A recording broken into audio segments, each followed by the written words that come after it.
The Constituent Assembly held its first meeting on 9th of December 1946 and reassembled on 14th August 1947 as the Sovereign Constituent Assembly for the Dominion of India.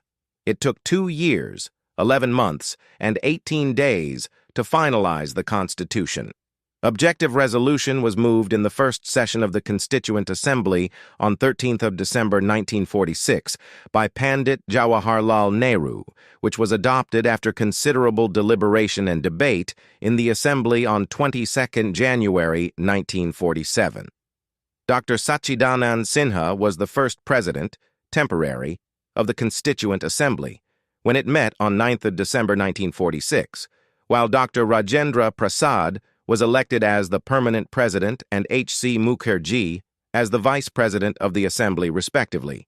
Sir B.N. Rao was appointed as the constitutional advisor of the Assembly. Seats were allotted to each province and princely states proportional to their respective population, roughly in the ratio of 1 to 1,000,000. The seats in each province were distributed between Muslims, Sikhs, and general in proportion to their respective population. Members of each community in the Constituent Assembly were elected by the members of that community in the provincial assemblies by the method of proportional representation with single transferable vote. संविधान सभा ने अपनी पहली बैठक 9 दिसंबर 1946 को की और 14 अगस्त 1947 को भारत के प्रभुत्व के लिए संप्रभु संविधान सभा के रूप में पुनः एकत्रित हुई। संविधान को अंतिम रूप देने में 2 वर्ष 11 महीने और 18 दिन लगे। 13 दिसंबर 1946 को संविधान सभा के पहले सत्र में पंडित जवाहरलाल नेहरू द्वारा उद्देश्य प्रस्ताव पेश किया गया था, जिसे 22 जनवरी 1947 को विधानसभा में काफी विचार विमर्श और बहस के बाद अपनाया गया था। डॉ. सच्चिदानंद सिन्हा संविधान सभा के पहले अध्यक्ष अस्थायी थे जब 9 दिसंबर 1946 को इसकी बैठक हुई, जबकि डॉ. राजेंद्र प्रसाद को स्थायी अध्यक्ष और H.C. को चुना गया।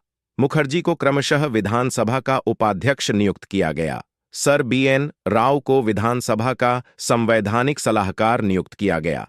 प्रत्येक प्रांत और रियासतों को उनकी संबंधित जनसंख्या के अनुपात में लगभग 1 से 10 लाख के अनुपात में सीटें आवंटित की गईं। प्रत्येक प्रांत में सीटें मुसलमानों, सिखों और जनरलों के बीच उनकी संबंधित जनसंख्या के अनुपात में वितरित की गईं।